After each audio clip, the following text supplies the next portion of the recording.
Muy buenas noches y bienvenidos a este nuevo webinar que vamos a tener hoy desde Comunidad Doyo. Eduardo Snape, director y fundador de la comunidad, les saluda. Me acompaña Sheila Pérez de Ávila. Sheila, saluda a la audiencia, por favor. Hola, buenas noches. Un placer estar con ustedes. Bienvenidos todos a este webinar nuevamente en virtual con ustedes.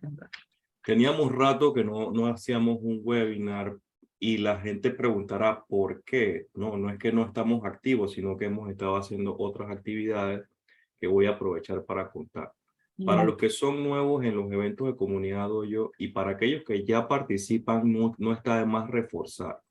Nosotros somos una organización que tiene como único propósito cambiar vidas a través de la ciberseguridad. Eso significa que te ayudamos a decidir por una carrera en cyber o te ayudamos a conseguir un empleo en ciberseguridad. ¿Cómo lo hacemos? Tenemos dos pilares principales. El primer pilar son actividades que buscan divulgar, promover la importancia de la ciberseguridad a todos los niveles. Nivel ejecutivo, nivel técnico, usuario final, adolescentes, a todo el mundo queremos explicarle por qué es importante la ciberseguridad. ¿Y cómo lo hacemos? A través de eventos masivos, conferencias. Tenemos 3.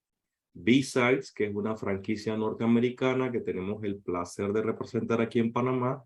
Y ahorita en enero de 2023 vamos a tener la edición número 4 de B-Side. También en julio hacemos DoyoConf, que es una conferencia sobre tecnología y un poco de ciberseguridad que es propietaria, es full de comunidad Doyo, por eso se llama DoyoConf. Y tenemos una que hacemos a finales en este momento lo vamos a hacer a inicios de noviembre, que se llama AmaliaConf, que es nuestra apuesta a los temas de Machine Learning e inteligencia artificial. Adicional a esas conferencias tenemos talleres, tenemos webinar como esto, charlas presenciales, etcétera, todo para que las personas conozcan la importancia de la ciberseguridad.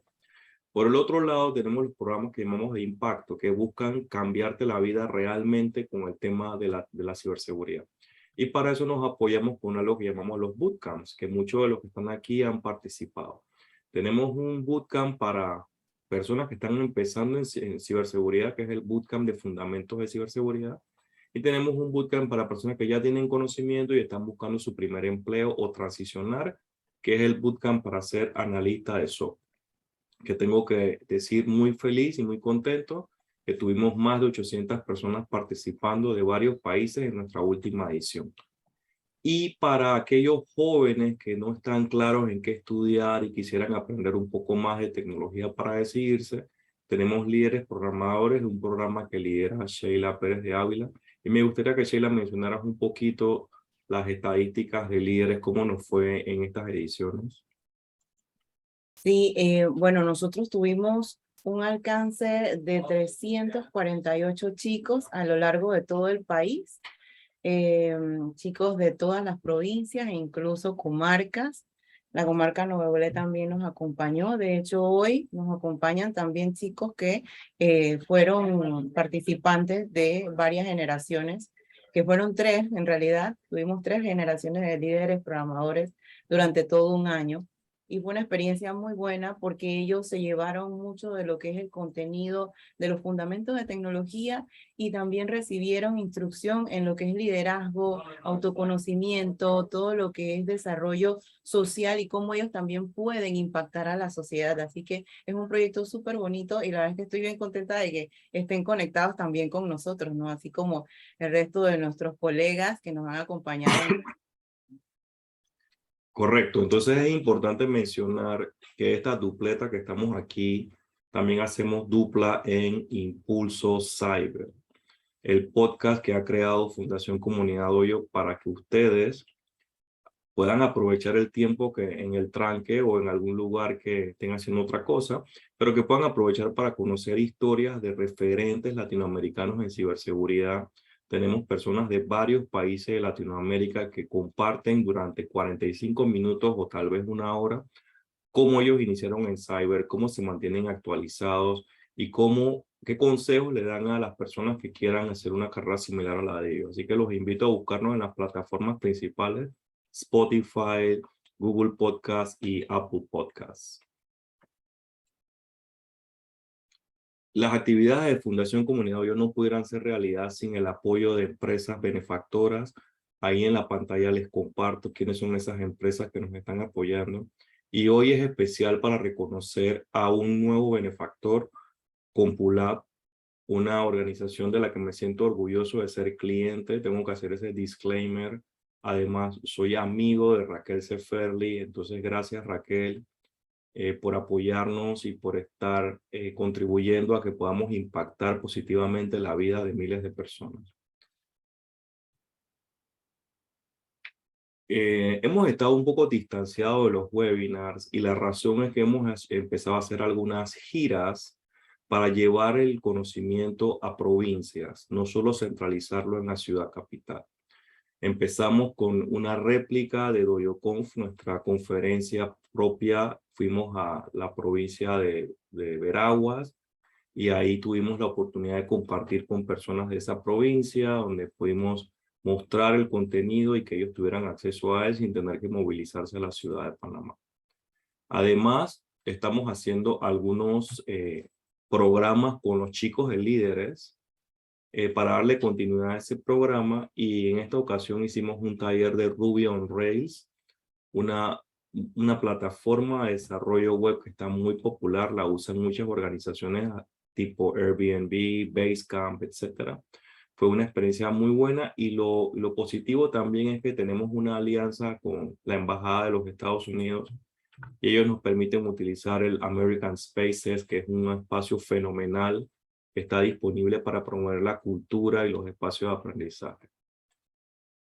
También tuvimos la oportunidad recientemente, el día sábado, de estar en la provincia de Coclé, donde llevamos una pequeña porción de nuestro programa de analista SOC, donde ellos trabajamos el tema de SIEM y aprendimos sobre SIEM utilizando Splunk y aprendimos sobre emulación de adversarios utilizando una herramienta que se llama Atomic Red Team. Fue una experiencia agradable. Me gustó muchísimo que los jóvenes estaban 100% pendientes. No sé, Sheila, si tú quieres comentar cuál fue tu percepción. No, sí, ahí lo chévere de este tipo de actividades es que vemos el interés de los jóvenes, no solamente acá en nuestra Panamá, sino que en las provincias hay muchos chicos que quieren y están interesados en estudiar y desarrollar tecnología y mucho de lo que es ciberseguridad, y necesitan orientación porque todos sabemos que dentro del pensum de la universidad pues no se incluyen algunos temas, y bueno, ahí está Doyo, y en esta vuelta pues nos dimos cuenta incluso de que podemos llevarle adicional para que ellos sigan instruyéndose. Perfecto. Ahora vamos a agradecerles por el tiempo que me dieron, pero sin antes invitarles a visitar nuestras redes sociales. Si el contenido que nosotros producimos les gusta, por favor, el like, eso es importante. Pero también comenten, no se limiten solo a hacer el like, sino compartan el contenido, coméntenlo. Ustedes no tienen idea del impacto que hace en nosotros las referencias que ustedes hacen. Nos llegan más benefactores, tenemos más apoyo de la comunidad. Entonces sus likes son sumamente importantes y no dejen de hacerlo. Entonces ahorita, Sheila, te doy paso para que presentes a Julián, que ha tenido la gentileza de compartir con nosotros el día de hoy. Sí, gracias, Eduardo. Bueno, si me complace, sí, invitar entonces a Julián Patiño, si puedes abrir tu cámara. Me dice si puedes, si no, no hay problema. Quiero presentarles a Julián. Julián es ingeniero de sistemas, él es especialista en seguridad informática, está certificado en soluciones ManageEngine en Chennai, India. Tiene también más de 12 años de experiencia en áreas de tecnología, redes, infraestructura, y ha administrado arquitecturas de redes convergentes para esquemas de alta disponibilidad. De esta misma manera, tiene experiencia en gestión de proyectos de renovación tecnológica, seguridad perimetral, ciclo de vida de la gestión de servicios IT, y en la aplicación de los estándares de mejores prácticas de los principales marcos de trabajo, como son ITIL, ISO 20000, ISO 27000, con TIA Seguridad, TIA 942 para data centers, PMI, Scrum, COVID y TOGAF. Así que con toda esta vasta experiencia y conocimiento, te doy la bienvenida, Julián, para que nos presentes tu tema y nos converses sobre este Zero Trust que todos queremos entonces escuchar. Ok, Sheila, muchísimas gracias. De igual forma, Eduardo, muchas gracias por la invitación. Un agradecimiento en general a todos ustedes también que nos acompañan el día de hoy. Como lo comenta Sheila, mi nombre es Julián Patiño. Permítanme, voy a compartir mi presentación en este momento. Permítanme un segundo. ¿Me confirman si la pueden ver? Sí, correcto. Perfecto. Bueno, entonces, como les indicaba, yo trabajo para una compañía como lo es ManageEngine, que es de origen indio. Ya llevamos más de 20 años en el mercado. Y es un gusto para mí estar compartiendo con ustedes el día de hoy.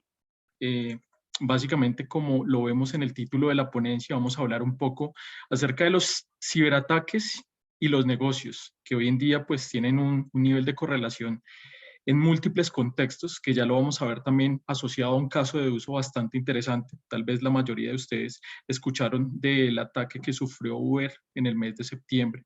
Entonces vamos a dilucidar un poco acerca de la taxonomía de ese ataque, de cómo específicamente pudieron ir ganando privilegios, en este caso los atacantes, como lo fueron Lapsus específicamente, y teniendo en cuenta que esta comunidad de atacantes de origen británico, que según indican algunas investigaciones, son una serie de adolescentes, nos muestra de que en verdad hoy en día no es necesario ser una sociedad organizada específicamente para poder empezar a encontrar determinadas brechas de seguridad en cualquier tipo de organización, sin importar cuál sea su core de negocio, su tamaño de empresa. Entonces, la idea es que de este tema vamos a poder sacar muchas lecciones aprendidas para que las podamos aplicar.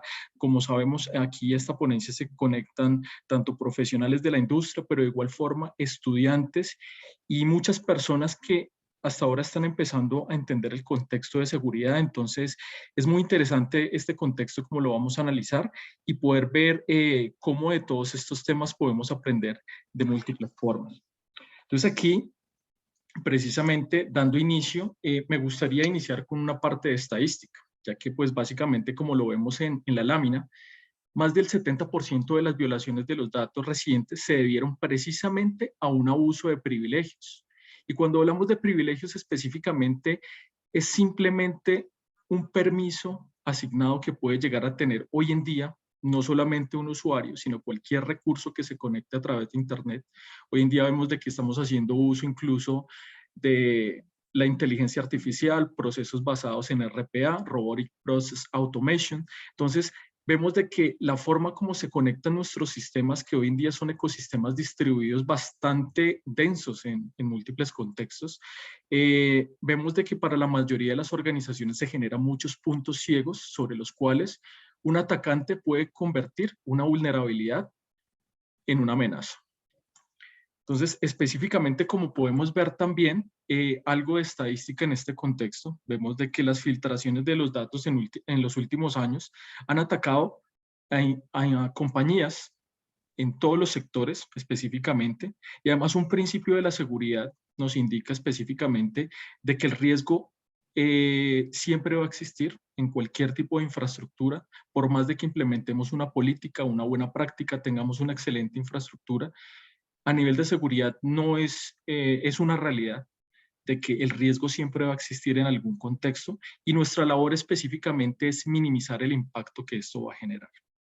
Entonces, teniendo en cuenta esto, también me gusta iniciar lo que es el concepto de Zero Trust mostrándoles esta lámina específicamente, ya que pues tal vez todos los que en algún momento empezamos a aprender de seguridad nos enseñaron desde un principio de que existía un concepto de una red segura, que era todo lo que estaba detrás de nuestro esquema de seguridad perimetral, que para este caso era un firewall, y todo lo que iba de cara hacia Internet era lo que contemplábamos específicamente como esa zona hostil, de donde provenían específicamente la mayoría de los ataques específicamente. Entonces, eso lo aprendimos en múltiples contextos, incluso en múltiples materias de fundamentos de ciberseguridad. Se manejaba este contexto hace algún tiempo de que existía una red segura y una red insegura. Ahora, cuando hablamos de un esquema basado en Zero Trust, que si lo traducimos, nos indica ese contexto, confianza cero. La confianza en sí, hoy en día, dentro de nuestra infraestructura tecnológica, es una de las principales vulnerabilidades. Entonces, presento esta lámina específicamente, precisamente para que lo borren de sus mentes, si ustedes quieren empezar a implementar un esquema basado en Zero Trust. Ya no existe el concepto de una red segura dentro de nuestra organización. Todo debe ser validado y todo debe ser autenticado y auditado dentro de nuestra infraestructura. Entonces, vamos a observar que específicamente, también teniendo en cuenta que posterior a la pandemia, se generó un hecho bastante disruptivo en la mayoría de las organizaciones, ya que, como podemos ver, el trabajo híbrido tal vez le hacía sentido a algunas organizaciones antes de la pandemia, tal vez a organizaciones de tipo financiero, de tipo tecnológico, pero la mayoría de las organizaciones estábamos en ese esquema tradicional de específicamente asistir a una locación específica, a utilizar los canales tradicionales de comunicación y asistir presencialmente a nuestros distintos trabajos. Vimos de que con la disrupción de la pandemia se empezó a manejar un contexto como lo fue específicamente el cambio organizacional, todo este concepto que empezaba a cambiar desde la mentalidad de las organizaciones para poderse adaptar específicamente a estos nuevos retos, que como vemos específicamente, cuando hablamos de un trabajo híbrido, ya algunas organizaciones, a pesar de que ya no estamos en época de pandemia, algunos han articulado este proceso y han venido llevando este trabajo de ofrecer sus aplicaciones y todos los servicios que utilizan cada uno de los trabajadores, sin importar cuál sea su ubicación específica. Pero que, como vemos específicamente, se generan también una serie de desafíos dentro de las áreas de seguridad. Como vemos, el trabajo híbrido articuló, generó una calidad de vida para muchos trabajadores, para algunas organizaciones ha generado un proceso de reducción de costos en cuanto a locaciones específicas, pero ha generado un gran desafío en cuanto a tener en cuenta de que ya el perímetro ya no es nuestro headquarter y algunas oficinas secundarias, sino que el perímetro hoy en día específicamente puede ser cualquier dispositivo, cualquier lugar del mundo, cualquier tipo de conexión, y que esto tiene que verse reflejado en que debemos garantizar nosotros como organización de que nuestros colaboradores que están generando este proceso de trabajo híbrido, primero tengan disponibilidad a sus aplicaciones y a los procesos específicos que les permiten realizar sus trabajos, pero en paralelo también garantizar de que la seguridad de la información en cuanto a la integridad, la confidencialidad y la disponibilidad, que son los principios fundamentales basados en lo que es el marco como es ISO 27000, nos indica de que debemos garantizar específicamente estos principios para que todo esto pueda fluir de una manera correcta. Entonces, como vemos, el inicio del trabajo híbrido permitió específicamente de que algunos de nuestros usuarios estén un poco más expuestos a múltiples ataques, como lo pueden ser la suplantación basada en phishing, los ataques de acceso remoto, como vemos específicamente el nuevo perímetro son los endpoints que utilizan nuestros usuarios hoy en día y que, como sabemos, un endpoint ya no es simplemente un dispositivo como lo es un PC, un laptop, puede ser un teléfono móvil, puede ser una Chromebook, pueden existir distintos dispositivos e incluso hoy en día debemos acostumbrarnos a que con la llegada de las redes 5G, todo ese ecosistema que viene de Internet de las cosas van a empezar a consumir servicios de manera masificada y al igual como vemos elementos de infraestructura y seguridad en nuestras organizaciones hoy en día, como lo puede ser un router, un switch, un firewall, vamos a empezar a entender de que un sinnúmero de sensores y elementos de ese ecosistema de Internet de las cosas vamos a tener que integrarlos a nuestro esquema de seguridad, ya que van a estar consumiendo procesos y servicios dentro de nuestra lógica de negocio.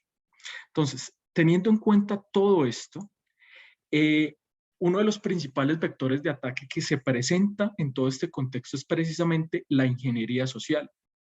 Tal vez ustedes pensarán que la ingeniería social es una técnica, una táctica que se ha venido implementando ya hace un par de décadas por los piratas informáticos, pero la verdad es que la ingeniería social, y como lo podemos ver en la lámina, representada en ese caballo de Troya, básicamente representa la suplantación, y específicamente la suplantación la ha manejado el ser humano a lo largo de toda su historia. Si ustedes revisan tal vez en películas, en artículos, en libros que hablan de la época griega, pueden encontrar de que básicamente el caballo de Troya, que fue utilizado específicamente por lo que fue el ejército griego, para vulnerar en ese entonces un bastión que tenía el ejército troyano y que era razón de su orgullo específico, ya que con base en esos muros, en ese bastión que tenían en la antigüedad, impidieron de que muchas otros ejércitos los conquistaran en su momento. Pero en este caso particular, el ejército griego aprovechó una debilidad en cuanto a una creencia específica que tenía el ejército troyano y su devoción por el dios Apolo. Básicamente, si ustedes vieron una de las películas como lo fue Troya, muestran específicamente que al lado de este monumento construido en madera se encontraban muertos algunos soldados griegos. Entonces, lo primero que interpretaron los videntes del ejército troyano fue que fueron castigados por el dios Apolo por haber vulnerado específicamente tierras troyanas. Su recomendación en ese momento fue entrarlo dentro del bastión de Troya, y pues ya todos sabemos específicamente que con base en este engaño, en esta suplantación, fue asediada todo lo que fue la ciudad de Troya en su momento. Entonces, teniendo en cuenta todo esto y este contexto, ahora sí vamos a entrar a lo que es el caso de uso en particular. Como les indicaba específicamente, para los que no lo habían escuchado, lo vamos a contextualizar el día de hoy. Uber sufrió un ataque a principios de septiembre. Específicamente, el único comunicado oficial que realizó propiamente la organización fue esto, específicamente dentro de sus redes sociales, en el cual básicamente estaban indicando de que estaban respondiendo a un ataque, un incidente de ciberseguridad, que estaban ya en contacto con todas las unidades de ley y que si se presentaba alguna actualización específica, estarían publicándolo a través de sus redes oficiales. Esto fue el único comunicado que se realizó a través de los medios por parte de Uber específicamente. Posterior a ello, tal vez muchos encontraron en sus redes sociales de que uno de los atacantes, específicamente, como lo indicábamos, empezó a postear algunos chats específicamente sobre los cuales indicaba cuál fue la metodología que utilizó para poder acceder en primera instancia a lo que fue la infraestructura directamente de Uber. Y aquí es donde vamos a empezar a aplicar algunos de los principales procesos de lecciones aprendidas con base en este caso de uso. Tal vez para todos les hace sentido Uber como una organización que cuando nosotros abrimos nuestra aplicación podemos tener acceso a un transporte de forma casi inmediata que nos puede mover en cualquier parte de la ciudad y que están disponibles en casi la mayoría de los países del mundo. Sabemos que Uber como tal es una compañía enfocada al desarrollo de su aplicación que masifica a lo largo de la industria. Entonces, aquí es donde vamos a empezar a tocar este principio fundamental. Uber tiene colaboradores directos dentro de su nómina, pero tiene también de forma desarticulada mucha colaboración a través de terceros para el desarrollo de sus módulos directamente, que pueden entrar a aportar específicamente en uno u otro contexto. Entonces aquí es donde vamos a empezar a ver esas principales brechas que tal vez en su momento no le hizo sentido a la compañía, pero que es un error específico que no debemos caer nosotros dentro de nuestras organizaciones. Y es que se conozca el área de seguridad con sus áreas usuarias. Aquí como se pudo contextualizar en la recopilación de algunos datos específicos, se pudo saber de que el atacante encontró un acceso específico sobre un colaborador, un tercero, que no estaba vinculado directamente por nómina a Uber y que específicamente, como les indicaba, esta área, estos terceros, tenían acceso a determinados repositorios sobre los cuales subían algunos release de los códigos que desarrollaban propiamente, pero en ningún momento generaban un proceso de contacto con su área de seguridad.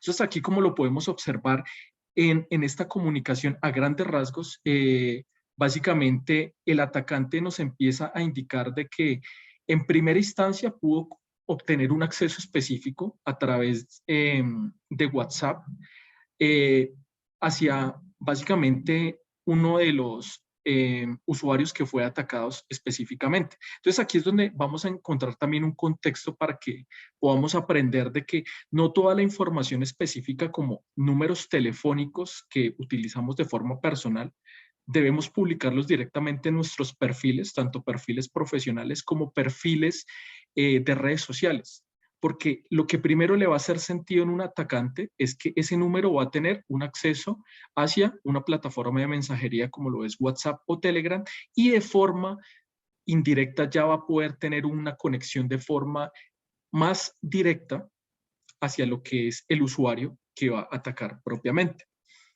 Entonces, básicamente vamos a empezar a dilucidar cómo fue la taxonomía de este ataque.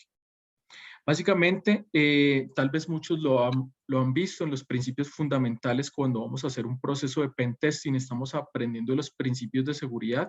Cualquier atacante lo primero que debe realizar es una tarea, que es precisamente recopilar las huellas y toda la información relevante que le puede hacer beneficio específico hacia quien va a atacar específicamente. Entonces aquí, dentro de estas tareas, vamos a encontrar de que cualquier atacante a través de la internet puede recopilar un sinnúmero de elementos para recopilar específicamente información que permita ganar un nivel de confianza hacia el vector que se va a atacar específicamente. Entonces nosotros vamos a poder ver que dentro de este segundo paso, cuando nosotros vamos a empezar a revisar cuáles son esas huellas específicamente, vamos a hacer un information gathering o específicamente una recopilación de los datos que necesitamos para generar ese primer acercamiento contra nuestra víctima específicamente. Entonces aquí, como vemos,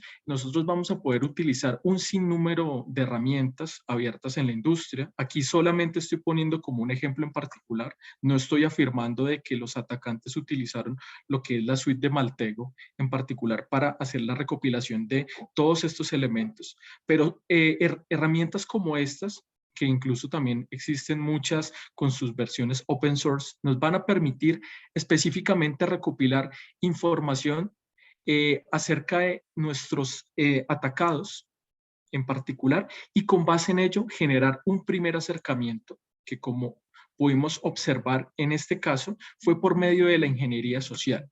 Entonces aquí hubo un problema primero desde específicamente Uber, ya que básicamente no se aplicaron políticas en cuanto a que todas mis áreas usuarias en cierta forma deben tener algún acuerdo de nivel de servicio en cuanto a su área de seguridad, y como mínimo deben conocer o deben establecer un protocolo en el cual se garantice la comunicación de forma segura, independiente de que nuestra organización sea muy grande y sea totalmente desarticulada. Entonces debemos aplicar principios específicos para empleados internos, pero también de igual forma para terceros que colaboran dentro de nuestra organización. Entonces aquí, como vemos, el primer acercamiento fue a través de WhatsApp con base en toda la información que el atacante recopiló de uno de estos trabajadores, y básicamente lo que empezó a realizar fue un acoso directo a través de WhatsApp.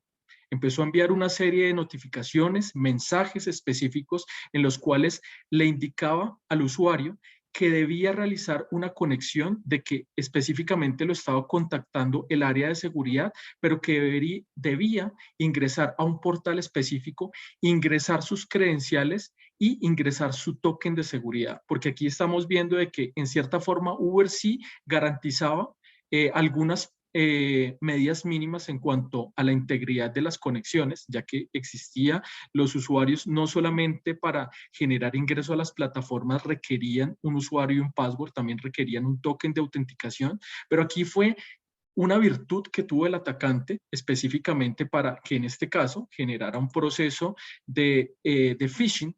Le ingresó un link directo sobre el chat que estaba generando a través de WhatsApp con el usuario, en el cual le abrió un acceso como si fuera la intranet de Uber para que pudiera ingresar sus credenciales. Entonces, todas estas tareas se tomó el atacante específicamente de crear un portal específico que le permitiera reducir el nivel de desconfianza que pudiera llegar a tener específicamente el usuario. Entonces aquí el usuario ingresó sus credenciales, ingresó su token, toda esta información fue capturada en texto plano y antes de que venciera el token, el atacante logró ganar acceso específico sobre lo que fue la plataforma directamente de un repositorio de Confluence que tenía directamente dentro de sus recursos compartidos, en este caso el tercero, y que básicamente dentro de este repositorio pudo encontrar algunos scripts de PowerShell que desafortunadamente tenían en texto plano credenciales, o sea, aquí no se había aplicado hardcode específicamente a la credencial que estaba utilizando en este caso la fracción de código, el script desarrollado, y desafortunadamente era un password estándar que aplicaba para múltiples plataformas. Entonces aquí con base en esta información específica que pudo obtener el atacante, ya realizando movimientos laterales dentro de este repositorio. Entonces aquí es donde vamos a entrar a entender de que hoy en día debemos aprovechar también todas las bondades que nos entrega la inteligencia artificial para poder empezar a detectar los movimientos laterales específicos que puede llegar a tener un atacante para poder cada vez ganar más acceso a las plataformas específicas, ya que este análisis va a ser basado en el comportamiento específico del usuario.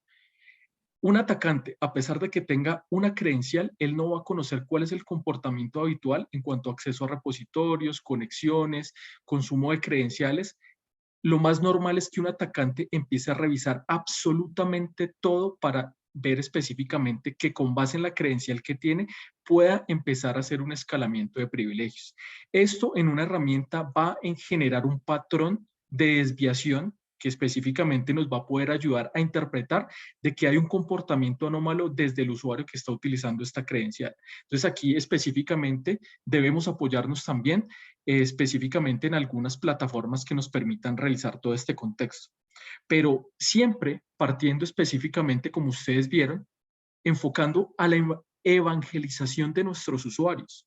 En muchas ocasiones nosotros caemos en ese error de que básicamente no contextualizamos a nuestros usuarios finales. En este caso era un grupo de ingenieros que como base específica tenían los conceptos de seguridad implementados dentro de su currículum, pero que como vemos nosotros que hemos estado en contacto con la seguridad de una u otra forma, en muchas ocasiones caemos en ese exceso de confianza, de que nosotros nunca vamos a ser vulnerados, ya que tenemos un contexto básico de cómo puede ser la taxonomía de un ataque. Entonces, nosotros siempre debemos generar es un proceso de evangelización de nuestros usuarios para evitar de que en primera instancia temas como la ingeniería social sean los desencadenantes de este tipo de ataques. Entonces aquí como vemos, a través de esa credencial que no estaba cifrada dentro de los scripts de PowerShell, se generó un desencadenamiento de acceso a otras plataformas. En este caso, se pudo acceder al Tycotic, que era su herramienta, en este caso, de gestión de identidad, y con base en ello ya se desencadenó un acceso específico a todo lo que fueron tanto las plataformas de colaboración, infraestructura que tenían en ambientes on-premise y servicios que tenían desplegados en cloud. Entonces, como ven, de un error mínimo se pueden desencadenar una serie de eventos que específicamente, adicional a ello, el atacante siempre va a seguir un vector de ataque específico, que aquí me gusta también hacer un análisis y una referencia sobre lo cual nosotros podemos aprender, y es con base en los principios que nos entrega el MITRE ATT&CK o el MITRE ATT&CK, como lo conocen en algunas partes, y es específicamente la tarea que se tomaron en su momento algunos investigadores de poder entender cómo es el comportamiento de cualquier atacante, sin importar cuál sea su naturaleza, para poder empezar a aplicar todas las técnicas y tácticas específicas que se pueden llegar a determinar para poder empezar a hacer la recopilación de información, hacer el análisis de la huella específica, las tareas de ingeniería social y todo esto específicamente asociado a un comportamiento específico, que como vemos ya está dentro de una documentación y que la mayoría de las herramientas estándar hoy en día enfocadas a lo que es la gestión de la identidad y el aseguramiento de los activos nos va a poder entregar información relevante en cuanto a todo este contexto. Entonces aquí con base en el MITRE o el MITRE ATT&CK vamos a poder ver cada uno de los pasos que tomó el adversario en este caso para poder ganar acceso y generar un proceso de exfiltración de datos, que específicamente fue lo último que generó básicamente el atacante, sacar algunos datos específicos. Entonces, aparentemente no hubo pérdidas de información dentro de lo que es la parte de pérdida y fuga de datos. Se generó fue una fuga de datos específicamente. Y este mismo contexto en particular, este mismo grupo de atacantes, entonces pudieron realizar todos estos pasos. Entonces aquí como vemos en este cómic en particular, hoy en día también una de las principales lecciones aprendidas que queremos dejar es que básicamente por más de que nosotros tengamos una infraestructura sumamente robusta con sistemas de comprobación biométrica basada en el iris, de las huellas, que pongamos un sinnúmero de elementos de infraestructuras como IPS, IDS, Web Applications Firewalls y demás, si nosotros colocamos un sinnúmero de elementos, pero fallamos en lo básico, que es evangelizar a nuestros usuarios en cuanto a las medidas básicas de seguridad, en este caso como aseguramiento de un password sumamente robusto, siempre indicar la utilización del múltiple factor de autenticación, de que podamos utilizar específicamente algún tipo de sistema que gestione nuestras credenciales y nuestros accesos, porque como lo indicamos específicamente en el modelo Zero Trust, ya no van a existir administradores específicamente que sean dueños de las credenciales. Una credencial siempre debe ser utilizada en el momento que se requiere y posterior a ello debe perder su utilización específicamente. Entonces, aquí lo que vamos a realizar de ahora en adelante es consumir un acceso hacia un recurso, pero en ningún momento vamos a determinar de que exista un usuario administrador dueño de esos accesos o esos recursos. Entonces, aquí como podemos ver, dentro de los fallos específicos que se encontraron, básicamente se falló en uno de los principios fundamentales que encontramos hoy también en lo que es la filosofía de DevSecOps, que la seguridad debe venir específicamente desde la creación de nuestro código fuente. Se falló en ese principio básico y es un error que cometen mucho hoy en día las áreas de desarrollo, a pesar de que existen frameworks como lo es DevOps, que nos ayudan a reducir esa brecha específica que está dentro del área de desarrollo y el área de operaciones para hacer liberaciones de software de forma continua. El componente de seguridad también siempre se tenía como una parte que debía ser validada desde el área de QA, de aseguramiento de la calidad, pero hoy en día cualquier desarrollo debe garantizar la seguridad del código desde sus inicios específicamente, para reducir también la probabilidad, como les indicaba, el riesgo siempre va a existir. Nuestro trabajo dentro del área de TI siempre es reducir el riesgo que se pueda llegar a presentar en todo contexto. Adicional a ello, pudimos observar de que básicamente Uber no fue la única víctima que tuvieron específicamente esta comunidad de hackers. También en paralelo ellos lanzaron, como decimos específicamente, lanzaron la red para ver cuántas organizaciones con la misma metodología podían caer. Entonces, básicamente, de la misma forma cayó Rockstar.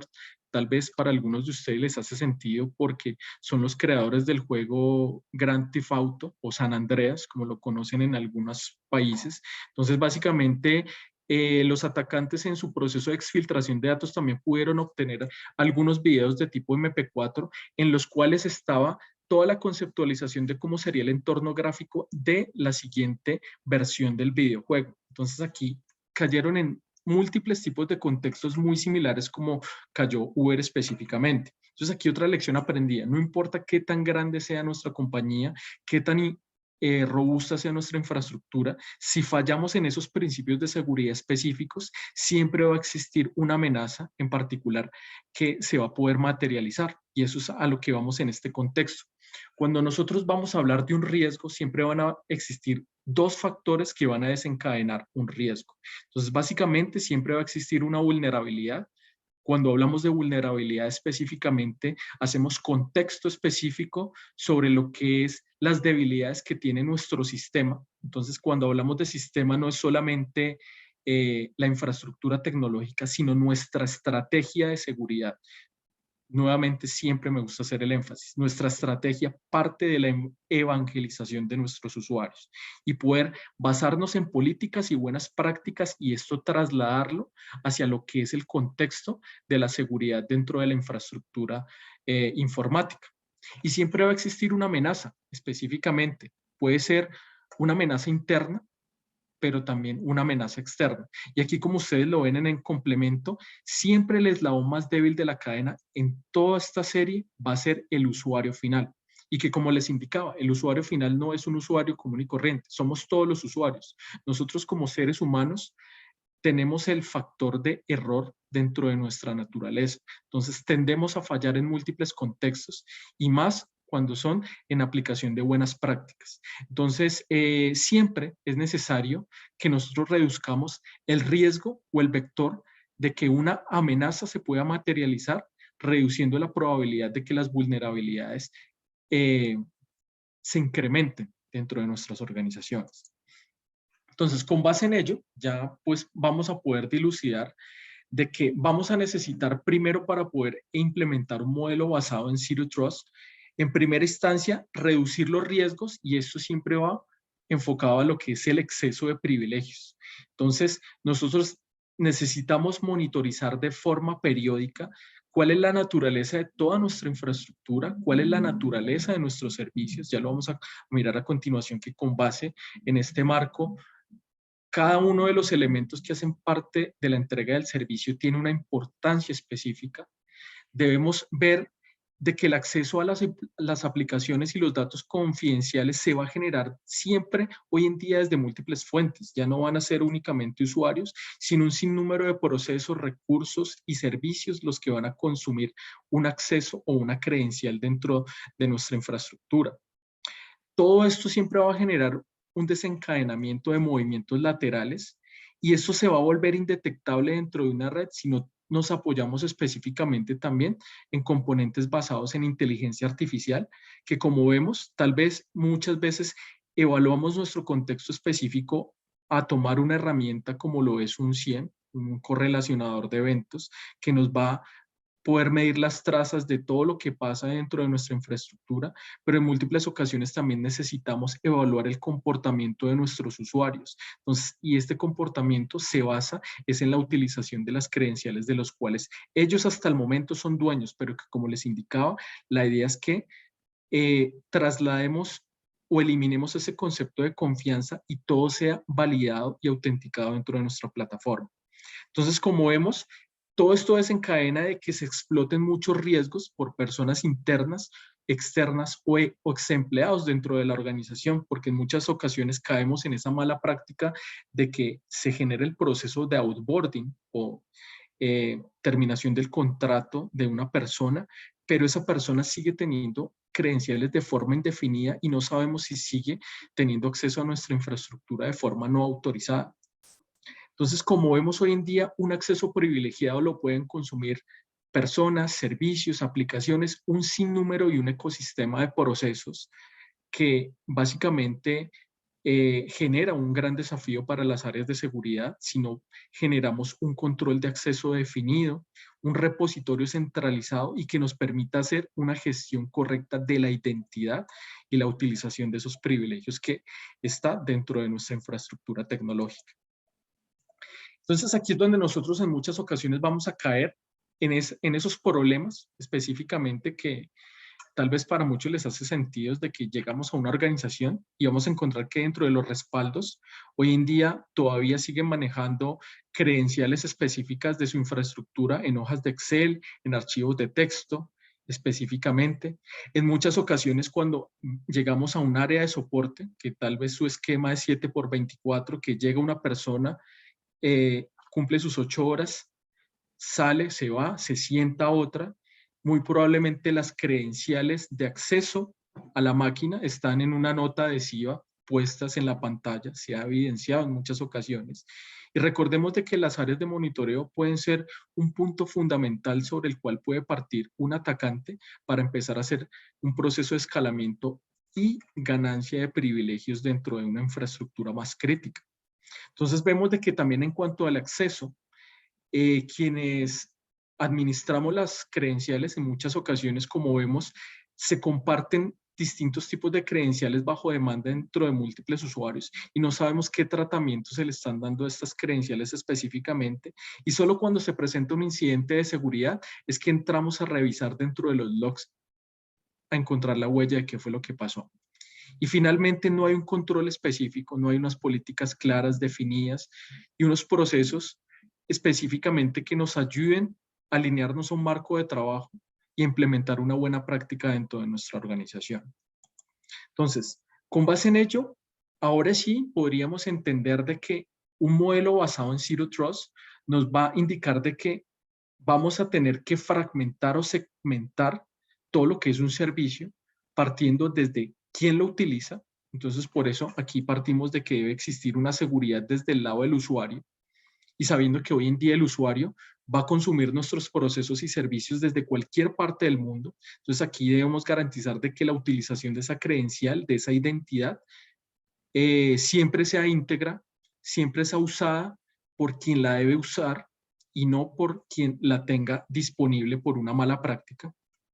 Debemos asegurar hoy en día el dispositivo, debemos asegurar el medio de comunicación conforme este dispositivo está accediendo, en este caso ya a nuestras aplicaciones. Entonces, como sabemos, la seguridad de la red ya no está solamente dentro del perímetro, sino usualmente si el usuario va a conectarse a través de una VPN, a través de un canal dedicado, a través de una MPLS dentro de múltiples sedes, una red metropolitana que se tenga dentro de la organización, o simplemente hasta a través de un portal corporativo, haciendo utilización de servicios activos hoy en día, como lo puede ser SD-WAN, que está ganando bastante acogida por la flexibilidad que entrega en la comunicación de los servicios. Entonces debemos garantizar de que, sin importar cuál sea la forma como se accede a la red, debemos validarla y garantizar de que el acceso siempre es validado.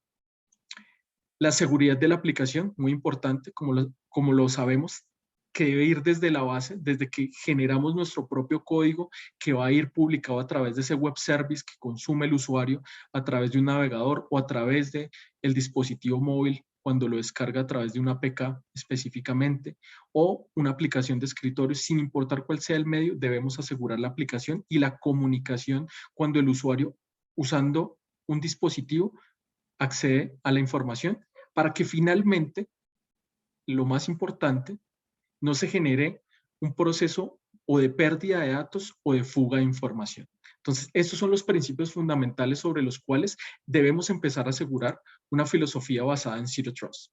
Entonces, ¿por dónde pueden empezar todas las empresas para poder empezar a implementar esta metodología? Primero, como lo indicábamos, es identificar cuáles son nuestros usuarios, cuál es nuestro rango, nuestro nicho, dilucidar o descomponer la aplicación y los servicios que nosotros tenemos, muy probablemente nuestras organizaciones asociados a un catálogo de servicios. Esto lo digo basado en buenas prácticas de gestión de servicios de TI. Saber cuáles son los servicios, quiénes son sus stakeholders o usuarios, quiénes son los responsables de los procesos, de los servicios, y que con base en ello aquí nos tenemos que apoyar en herramientas de monitoreo y herramientas de correlación de eventos que nos ayuden a determinar cuál es ese ecosistema y cuál es el alcance, para que con base en ello podamos pasar a ese segundo punto, que es clasificar cuáles son los tipos de usuarios y cuál es su nivel de riesgo en cuanto a la utilización de una credencial privilegiada, porque vamos a encontrar que también dentro de nuestras organizaciones van a haber usuarios privilegiados con credenciales que debido a la naturaleza de esa credencial y de la plataforma, van a ser un usuario con un mayor nivel de riesgo. Entonces, ahí es donde pasamos a la tercera parte, que es poder determinar una postura específica en todos estos elementos. Como vemos, gestionar un riesgo alto, medio o bajo,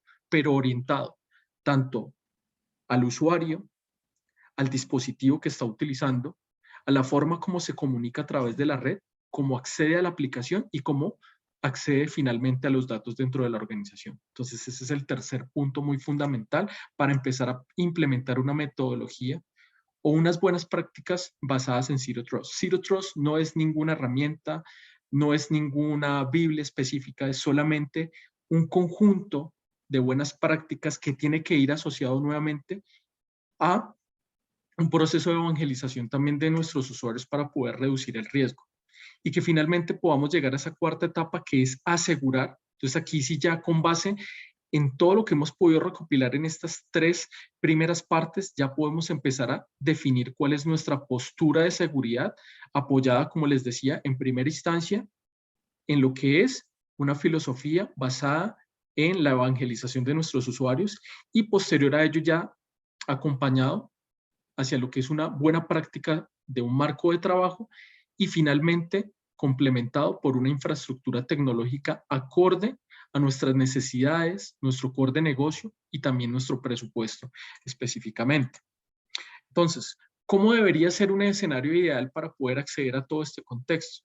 Entonces vemos de que existe un usuario que en primera instancia, como lo decíamos, ya no va a ser un consumidor específico o dueño de una credencial, sino va a entrar sin un acceso permanente, va a pasar por un proceso de aprobación que lo ideal es que pueda hacer o de forma interactiva mediante un portal o de forma automatizada que se genere un proceso de requerimiento y aprobación en el cual se copie a un auditor específicamente que valide de que quien dice o quiere obtener esa credencial puede utilizarla.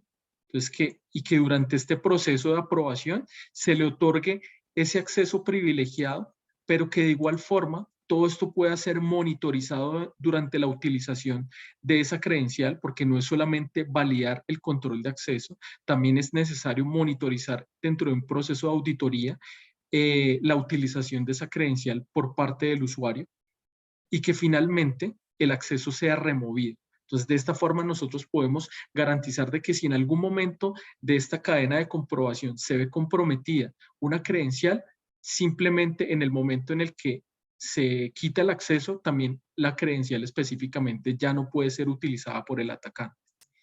Entonces, estas serían como las formas como nosotros podríamos empezar a implementar una filosofía basada en Zero Trust. Entonces, como lo vemos, la idea es que nosotros podamos empezar un proceso de autenticación adaptativa basada en el contexto y la naturaleza de la conexión.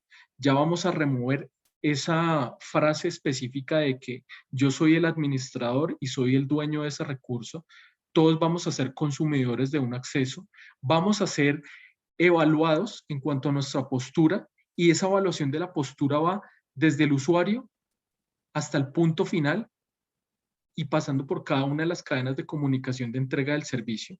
Entonces, todo esto me va a permitir también hacer una evaluación de riesgos sobre el acceso a los datos, que como vemos, vamos a poder partir de un marco inicial, pero siempre nosotros generamos un proceso de mejora continua. Entonces, este proceso de evaluación entra en un ciclo indefinido en el cual nosotros siempre vamos a encontrar puntos de mejora, porque siempre, vuelvo y lo digo, el riesgo siempre va a existir. Por más de que nosotros implementemos un sinnúmero de elementos, siempre va a existir una nueva forma de vulnerar una plataforma. Y siempre en la mayoría de los casos, esa forma como se encuentra la vulneración es en errores o fallos que cometemos los seres humanos.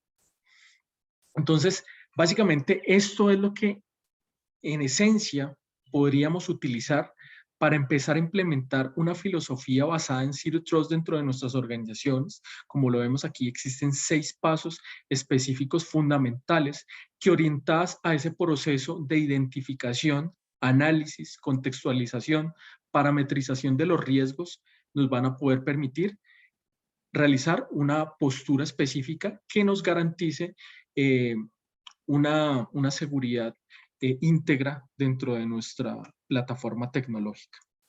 Básicamente esto era lo que tenía para compartir con ustedes durante esta ponencia. Espero haya sido del agrado de todos ustedes y aquí vamos a pasar al proceso o a la parte de las preguntas específicas que se hayan dado durante la socialización de esta temática.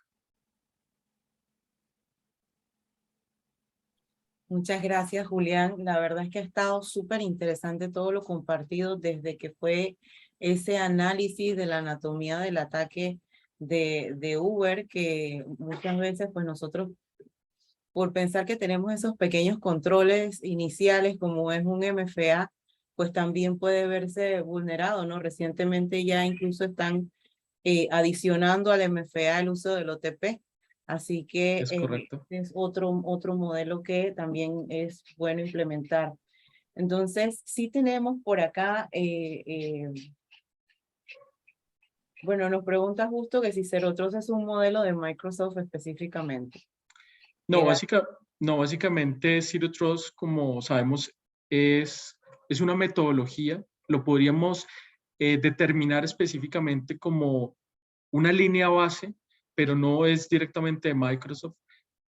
Fue básicamente recopilado por múltiples tipos de investigadores que decidieron o encontraron específicamente con base en análisis forense de múltiples casos de uso, de que básicamente debía existir un camino a seguir precisamente para reducir el riesgo y esas brechas que se generan muchas veces precisamente partiendo en la mala implementación de políticas, en la escasa evangelización que tenemos de nuestros usuarios. Entonces, básicamente nosotros a Zero Trust no le podríamos poner una marca de que esto es de Microsoft o esto es del fabricante X o Y, no es simplemente, fue básicamente como esto es una estrategia.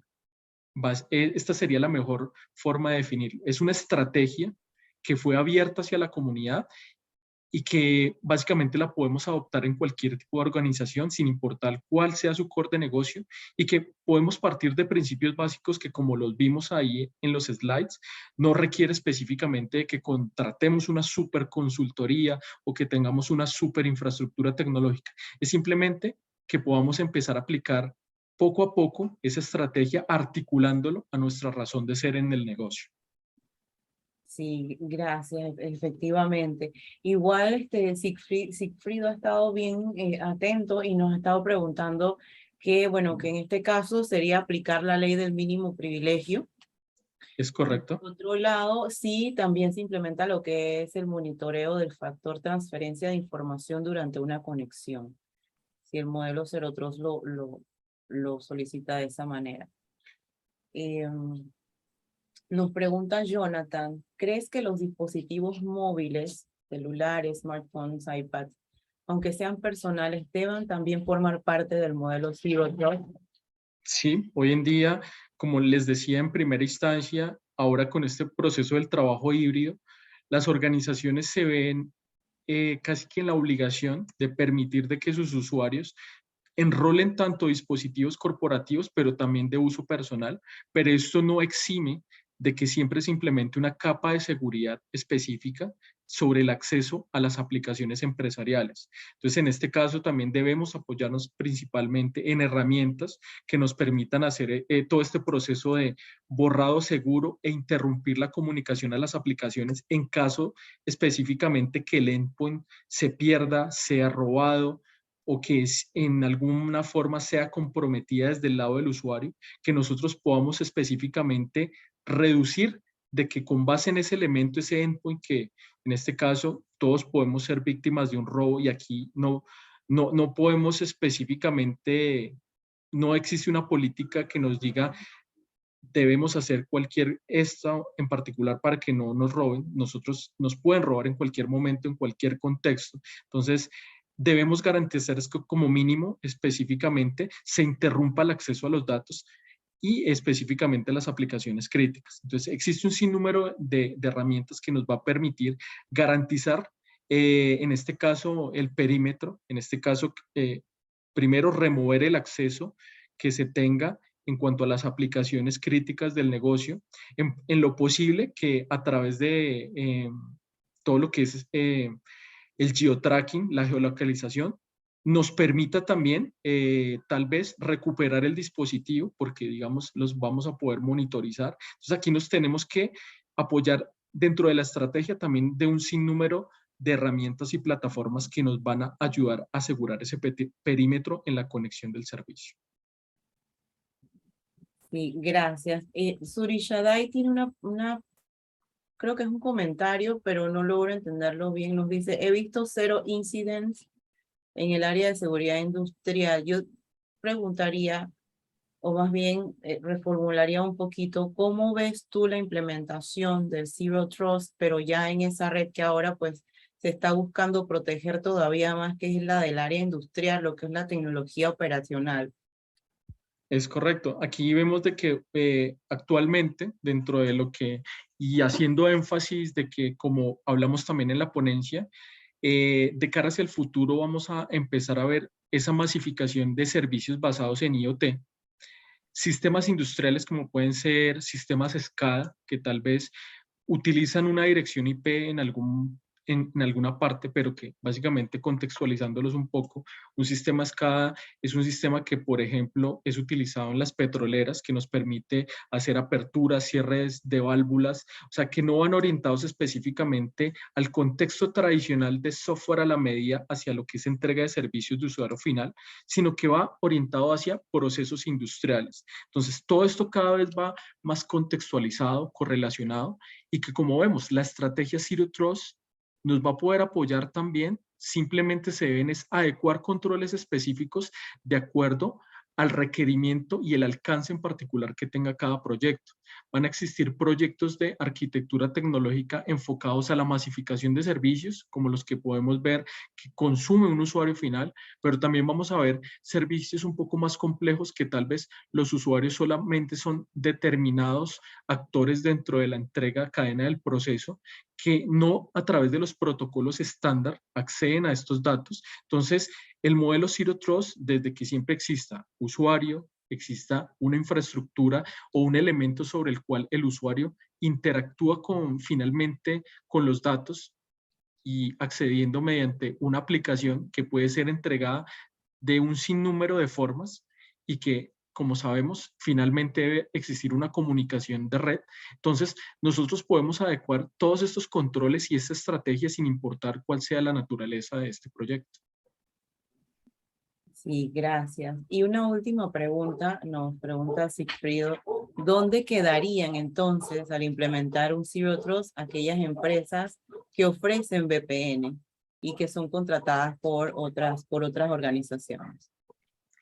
Bueno, básicamente lo que es una VPN es un servicio que pues no debe desaparecer, pues porque simplemente hoy en día también la seguimos utilizando, nos garantiza un nivel de seguridad, se ha transformado la forma como se entregan los servicios en algunos contextos. Aquí fue donde básicamente pudimos también hablar de lo que es SD-WAN hoy en día, que nos ofrece de forma articulada acceso a determinados recursos desde múltiples locaciones sin utilizar específicamente la VPN tradicional.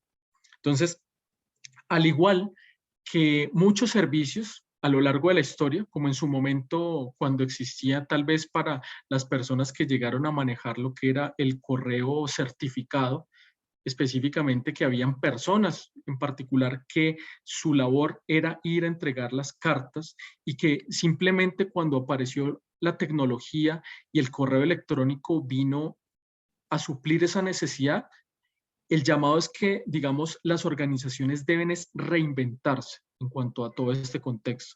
No es simplemente entrar en un estado de alarma, simplemente porque la naturaleza de la entrega de los servicios cambia. Entonces, esto es un llamado para que todos siempre tenemos que estar en un proceso de transformación continua.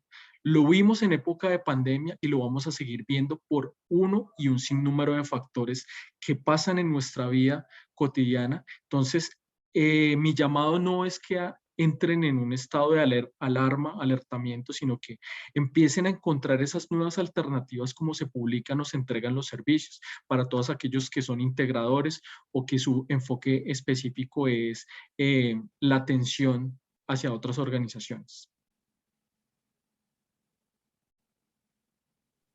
Sí, muchas gracias. Entonces, resumiendo, lo que comentaste al final, estar claros, identificar cuáles son esos privilegios, no mantenerlos permanentes, ¿verdad? También entonces revisar e identificar aquellos más débiles, estar rotando constantemente nuestras claves, usar certificados y incluso entonces implementar esa capa adicional de seguridad. Y bueno, de aquí en adelante creo que ha quedado muchísimo conocimiento todavía por seguir investigando y nutriéndonos. La verdad es que te agradezco muchísimo toda esa información que nos tienes y que nos has brindado el día de hoy compartido. Bueno, mira, vamos a una última pregunta porque la tengo acá y me dice, aplicando Zero Trust, ¿se proveen los accesos temporales por medio de departamentos encargados de otorgar estos accesos o también se plantea y de qué manera automatizada se pueden proveer esos accesos? O sea, me imagino que cuáles son los medios que se utilizarían para poder otorgar los accesos. Es correcto. La idea es que podamos implementar una plataforma en el cual, como vamos a eliminar el contexto de que nadie va a ser dueño de nada, nadie va a administrar nada. Entonces, en este caso, lo que podamos asignar es unos roles específicos. Podemos utilizar herramientas que básicamente en las cuales vamos a poder dar el acceso al recurso, dar el acceso a la credencial, pero quien audita la entrega de esa credencial puede ser otro rol de usuario. Y ese rol del auditor en ningún momento tiene acceso directamente a la plataforma tecnológica, porque su rol es precisamente auditar. Entonces aquí, como ustedes pueden ver, la correlación. Quien tiene acceso a la infraestructura para entregar un recurso o asignar una credencial, en este caso el ciclo de aprobación del servicio, lo va a cumplir alguien que tal vez tiene acceso a la plataforma, pero no tiene acceso a la parte de auditoría. La auditoría la va a realizar un tercero, que en este caso tiene acceso a lo que es la parte de grabación de todo el proceso, pero no tiene acceso directamente a la infraestructura. Entonces aquí estamos reduciendo también la probabilidad de que yo sea juez y parte en todos los contextos. Entonces esta sería la forma como nosotros podemos implementar este proceso basado en que solamente yo voy a otorgar un acceso a un privilegio.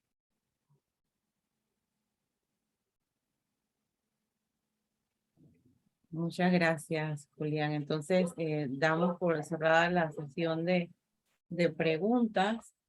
Acá nos están dando las gracias por esa información compartida. Eduardo, ¿quieres decir despedirte del público? Bueno, agradecerle a Julián la gentileza de haber compartido con nosotros el día de hoy. Tuve la oportunidad de conectar con Julián en Bogotá cuando estuve en el evento de Manas Engine y también me lo crucé en un evento aquí en Panamá. Así que muy agradecido por tu tiempo, Julián.